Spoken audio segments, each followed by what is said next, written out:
Nefarious Archfiend Eater of Nefariousness. So this is the card that we're going to be talking about today, and it's a common in Duelist Alliance if you guys are interested in running this. Now I've been hearing this a lot, like from a couple of people, considering I run Fire Kings, and uh, I guess a few people have kind of considered teching this card in because it destroys stuff. So we're just going to go over this card real quick, just to add some content for you guys, but to go over it, it's a level 4 Earth type, it's a beast, and it's got 1500 attack and 200 defense. Now, the text says you can only control one Nefarious Archfiend Eater of Nefariousness. If you control a spellcaster type monster, you can special summon this card from your hand. During your opponent's end phase, if this card is in your graveyard, you can target one face-up monster you control, destroy it, and if you do, special summon this card. So this works in during your opponent's end phase, as the card text says, and it doesn't really require any special triggers for it to go up. It just has to be in your graveyard during your opponent's end phase, and you pretty much just pick a monster you have, get rid of it, pop it, and then special summon this card. Now, yeah, there's the potential of this card is being the fact that you can make rank plays with it. People are suggesting Fire Kings because of the fact that you can pop Garunix, you can pop Barong, maybe Yaksha, and set him off anyways and special summon this card. And if you didn't blow him up with Garunix next turn, you can make rank 4 plays with him. Now, this is the problem I have with this card. It's the fact that one, it's an Earth type, and I know the reason that it's an Earth type is because it's related to the whole thing with the Charmers. I think he's like Nefariousness is like Asa's Earth Charmer, Asa's familiar spirit that's pretty much in an adult form. So I guess that pretty much explains why it's an Earth type. Because I would have preferred this card to be at least a Fire type. 200 defense. It would have been a rekindling target.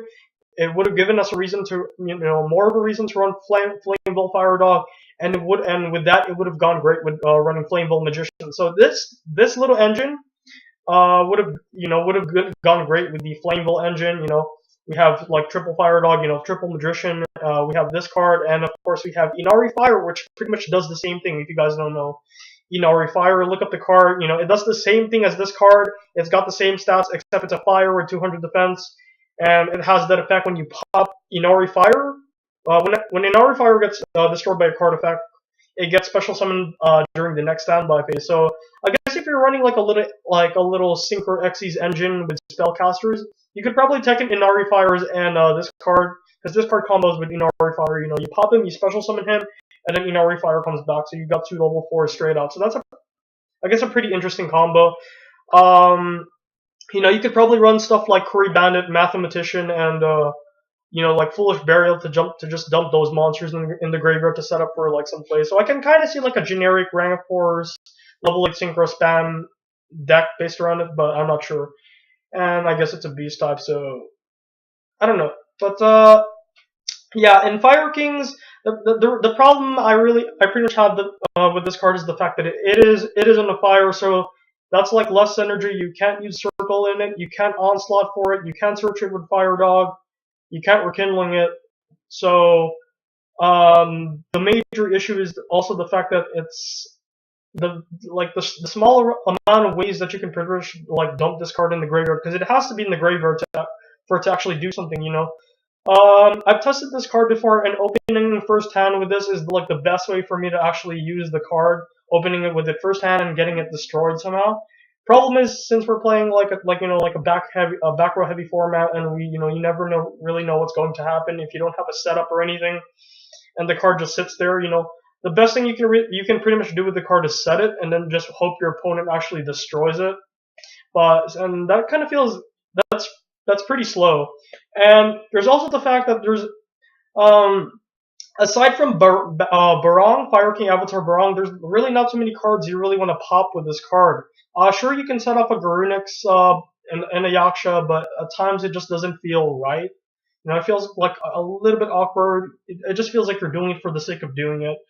And the best target I can think of for this card is really much Barong. So you can forcefully pop your Barong and then set up its effect next turn, and then you have a level 4, maybe summon another Fire King or or another level 4, make a rank 4 play. That's the best play I can see with use I can see for this card. And honestly, I would much rather run like a generation ship over this card because this card just doesn't really do anything on its own. It has to be in the graveyard, and the fact that you gotta set it up to be in the graveyard, that's like it's whatever. It has like very little synergy with Fire Kings, so I really wouldn't really recommend it in the deck. I guess you guys can still play test one, but I would kind of go against it. It's just too slow in Fire Kings. Now Yang Zing, on the other hand, everybody I've been hearing has been running this card at 1 in Yang Zing, and yeah, it's actually it's probably the best deck to actually use this card in, and only just 1 because for the very same reasons in Fire Kings, it takes a little bit of time to kind of set off. You gotta set it or something, or destroy it, get rid of it, put it in the graveyard somehow. I guess make Laval chain or something if it's even worth making a Laval, using 2 level 4s for. Just send this card to the graveyard. But that's the best use I can see it in. You have this card in your graveyard, during your opponent's end phase, you can pop one of your Yang Zing monsters, special summon this guy. You got a 4, you got, I guess, Swanee, make a level 4, or you get the Tuner, make a level 5, or any other level whatever you want to make with Yang Zing. And this is a very great utility for that archetype, especially because of the kind of like the lack of aggressive plays in Yang Zing, because most of the time they gotta set and pass, and they gotta wait for their opponent to actually do something. I'm not an expert in the deck, so I guess correct me if I'm wrong. I'm not an expert in Yang Zing, but I've played them enough to pretty much see that a lot of the times they like to play, they play pretty passive and just wait for their opponent to do stuff. Yeah, they do have aggressive plays, but I just haven't really seen it enough for to be convinced that they are capable of getting aggressive very consistently. I just feel like this is a great utility for them to actually use because they can actually pop their own stuff and just get whatever floater they want out of the deck and make a synchro play next turn. So that's an extra monster for them and a search, like a floater search. So that's a very, very good card for them, and definitely just one, just because it just takes too much time to set up. So the card overall is whatever. I really don't know what other decks you could probably use them in. I guess you could probably make some sort of weird ass Mech Lord deck or something, or maybe combine this card with like the Nimbles, because I think one of the Nimble monsters has to be destroyed by a card effect, a special summon another one. I don't know which one was that. I think it was Sunfish. Or it was Manta. So I guess that's pretty much it. Overall, the card is okay, and I honestly, the only time I'm going to see this card in play at all is probably going to be in Yang Zing, or maybe if you guys you feel like being creative and probably make that rank 4 spellcaster, rank 4 play, rank 4 level 8 synchro deck, whatever that I just mentioned earlier in this video. So yeah, that's pretty much it. Thank you guys for listening to the discussion. I hope you guys enjoyed it and probably found it helpful and informative. If there's any other cards you want me to take a look at in Duelist Alliance, I'll be happy to take your request. Just put your request down in the comment section, and I'll see what I can do about it. So thank you guys for watching. This is your host, Nova Blazer ZX, signing out.